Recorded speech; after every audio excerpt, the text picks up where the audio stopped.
Shalom Ouvracha, mes chers amis, nous sommes à la Parashat Noach et nous allons regarder les profondeurs de la Torah au sujet de ce qui s'est passé au, comment on appelle ça, au Dor HaPalaga. Dor HaPalaga, c'est cette époque-là où eh bien, ils ont commencé à construire la tour de Babylone. Il y a un passage qui est très étanche que pose le Harizal comme question, ou le Raphaël Vital, il dit comme ça, il dit, je comprends pas, ça veut dire quoi, Velo Yivatser Mehem? Kadosh Baruch Hu, il est en train de voir qu'ils ont envie de changer le monde, ils sont en train de montrer une grande migdale, il y en a qui disent qu'ils voulaient changer les astres, changer la place des astres en montant dans cette migdale. Et il y a un midrash Plia qui dit que ce migdale, d'abord il existe encore, il n'y a qu'un tiers qui est rentré dans la terre et qu'on ne le voit pas. Il y en a qui disent qu'il faisait 80 km de haut, d'accord, et qu'on dirait que c'est vrai, sauf qu'on ne le voit pas. Et la shaila qui se pose maintenant, c'est comment est-ce qu'ils ont pu faire ça? Et deuxième question qui se pose, ça qui pose le Harizal, ça veut dire que Vélo il va dire, je ne vais pas les laisser faire ce qu'ils ont envie de faire. Je dis, mais je ne comprends pas. Le klal, dans ce monde dans lequel nous vivons, c'est un klal dans lequel où on va te laisser quoi? Le libre arbitre. Il y a un libre arbitre. Ça veut dire quoi? Non, je ne vais pas les laisser faire. Ah, ils sont en train de faire des choses, je ne vais pas les laisser faire. Attends, bon, si tu ne vas pas les laisser faire, ça veut dire qu'il n'y a plus de libre arbitre. Ça, c'est la question qui pose le Rav Chaim Vital. Autre chose, ça a l'air d'être bizarre. Pourquoi est-ce qu'ils construisent une migdale? Et comment est-ce qu'ils arrivent à construire un migdale, un mont de 80 km de haut, comme je vous ai dit? Ah, c'est n'importe quoi. 80 km de haut. En plus de ça, même, on va dire, ils arrivent à construire. Même 1 km, aujourd'hui, ils ont du mal. Alors, en haut d'1 kilomètre dans les tours là-bas à Dubaï, eh bien, ça bouge comme ça. Les gens, ils ont peur d'y monter parce que c'est l'onaïm kolkar. Donc, pourquoi est-ce qu'ils construisent autre chose? Paro aussi, il a assujetti les enfants d'Israël et il a construit une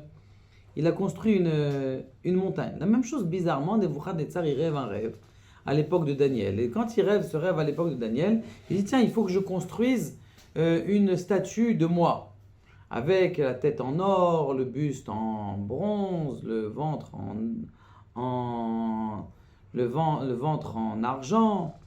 Combien est-ce qu'elle faisait de haut, cette statue? 60 mètres de haut. Elle faisait 60 mètres de haut chez Shimama. Maintenant, et en plus de ça, elle parlait. Et qu'est-ce qu'elle disait? Anochi Hashem Elokecha. Comment est-ce qu'ils ont réussi à faire des choses comme ça? Eh bien, il dit le Rav Chaim Vital, il faut que tu saches, autre chose, et ça c'est une question qui est très importante et qui va dénouer tout le raisonnement. Kadosh Baruch Hu, au lieu de les détruire, de leur envoyer, je sais pas, de leur faire tomber la tour de Babylone, ce qui s'est passé, c'est qu'il leur a changé le langage. Comme ils étaient tous unis, il y a la hardout, alors ils pouvaient rien leur faire. Alors qu'est-ce qu'ils ont fait? Kadosh Baruch Hu, il a juste changé le langage.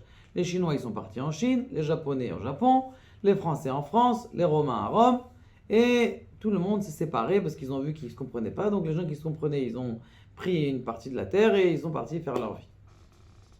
Donc la question qui se pose maintenant, pourquoi est-ce que c'est fait cette disposition de changer leur langage? Il dit le Rav Chaim Vital quelque chose d'extraordinaire et qui répond à toutes ces questions. Il dit, il faut que tu saches que depuis la nuit des temps, le Ham Israël, Adam Arishon, Chava, tous ceux qu'on connaît jusqu'à le Dor HaPalaga, ils parlaient tous la Shon HaKodesh. Ils parlaient tous en hébreu. Et comme ils parlaient en hébreu, ils connaissaient aussi les, comment on appelle ça, les Shemot HaKodesh, les noms saints, qui font en sorte d'avoir des pouvoirs subdiminaux. De faire une tour de 80 km, il faut des Shemot HaKodesh pour faire ça. De faire parler une statue, il faut des Shemot HaKodesh. Bichlal, pourquoi est-ce qu'ils n'ont pas eu peur quand Noach leur a dit mais Akadosh Baruch Hu, il va détruire la terre? Il dit non, c'est pas grave. S'il envoie la pluie, nous on a des Shemot HaKodesh pour arrêter la pluie. Qu'est-ce qu'il a fait Akadosh Baruch Hu? Eh bien, à l'époque de Noach, donc juste avant la tour de Babel, il a changé les noms qui servaient à chaque heure. Il y a un autre malach qui vient et qui sert à Akadosh Baruch Hu, qui sert pour le monde entier. Chaque heure, chaque mazal, il a son heure, il a son malach. Maintenant, ce qui s'est passé, c'est qu'Akadosh Baruch Hu, il a changé. Quand ils ont dit on veut plus de pluie, eh bien la pluie elle s'est pas arrêtée parce que il les a troublés dans leur Shemot HaKodesh. Maintenant, c'est pas ça ce qui s'est passé. Lorsque la tour de Babylone est arrivée, Kadosh Baruch Hu, il a dit je vais faire plus profond que ça. Et d'ailleurs, Nebuchadnezzar, c'était le Gilgul de Nimrod. D'ailleurs, si vous regardez les lettres, il dit le Raphaël Vital, c'est des lettres qui seront de Nebuchadnezzar, Nimrod. Netzar, il faut l'enlever parce que Netzar, ça veut dire juste roi. Mais Nimrod et Nebuchad, c'est deux lettres à changer et vous avez exactement le même mot. Ça veut dire que Nebuchadnezzar était le même Gilgul de Nimrod. Et les deux, ils ont fait un Migdal. D'ailleurs, il y a le Migdal Nimrod aussi qui existe, celui qui va au ski en Israël, quand il y en a, et quand il y a de la neige. Eh bien, c'est ce qui se passe. Il y a là-bas le Migdal Nimrod. Et il disait d'ailleurs que Adam, il avait fait un Migdal, c'était un hospice, pour mettre tous les enfants là-bas. S'il y avait un enfant, un garçon qui naissait, il tuait. Pourquoi? Parce qu'il savait qu'il allait naître le sauveteur d'Israël. Ça vous rappelle pas quelque chose, ça? Paro. Il dit aussi que c'est la même chose que Paro. Paro, pourquoi est-ce qu'il a fait des pyramides? Et d'ailleurs, c'est des pyramides qu'on sait qu'aujourd'hui, qu'ils ont été aussi faites avec des Shemot HaKodesh. Adayom, les chercheurs, ils ne savent pas comment est-ce qu'ils ont fait les pyramides. Il y a des secrets architecturaux qui font en sorte que c'est impossible de construire des pyramides. Avec quoi ils ont fait ça? Tout simple. Shemot HaKodesh. Shemot HaKodesh, c'est avec HaKadosh Baruch Hu, il a créé le monde avec des noms saints, ses noms à lui. Donc tu peux les réutiliser, faire ce que tu veux avec. Donc maintenant, ce qui se passe, c'est comment est-ce qu'elle parlait. Daniel, qu'est-ce qu'il a fait? Il est monté sur la truc, il a dit, moi je vais embrasser la statuette.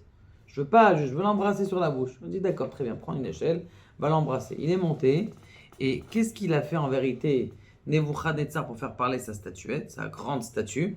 Eh bien, il est monté, ils avaient pris du Kodesh à Kodeshim, le tzitz, c'est-à-dire le frontal, le truc en or, il y avait sur laquelle il avait marqué Kodesh Lachem. Il l'a pris, il l'a mis à l'intérieur de la bouche, elle a commencé à parler, elle a dit Anochi Hashem Elokecha, la statue. Maintenant, qu'est-ce qu'il a fait, Daniel? Il a dit montez, je veux l'embrasser sur la bouche. Il a dit il n'y a pas de problème, monte. Il monte et il sort de la bouche, il lui sort le Shem Havaya du Kohen Gadol. Il sortait et comment on appelle ça, la statue, elle a commencé à s'enfoncer dans la terre, à se casser totalement.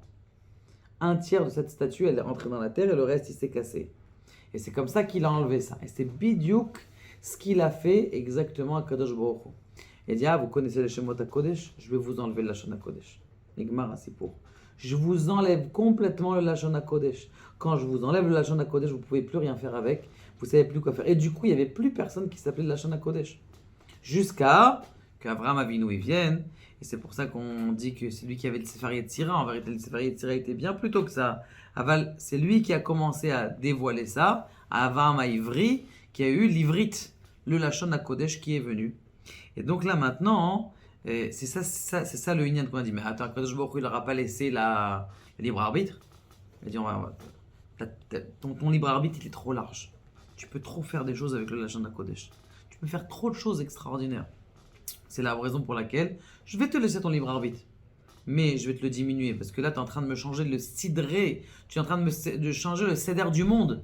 Tu peux transformer tout le monde entier. Donc, je ne vais pas te laisser comme ça. Et comme je ne vais pas te laisser comme ça, c'est pour ça qu'Akadosh Baruch Hu, il aura diminué. D'ailleurs, c'est ce qu'il fait en vérité aux enfants des tzadikim.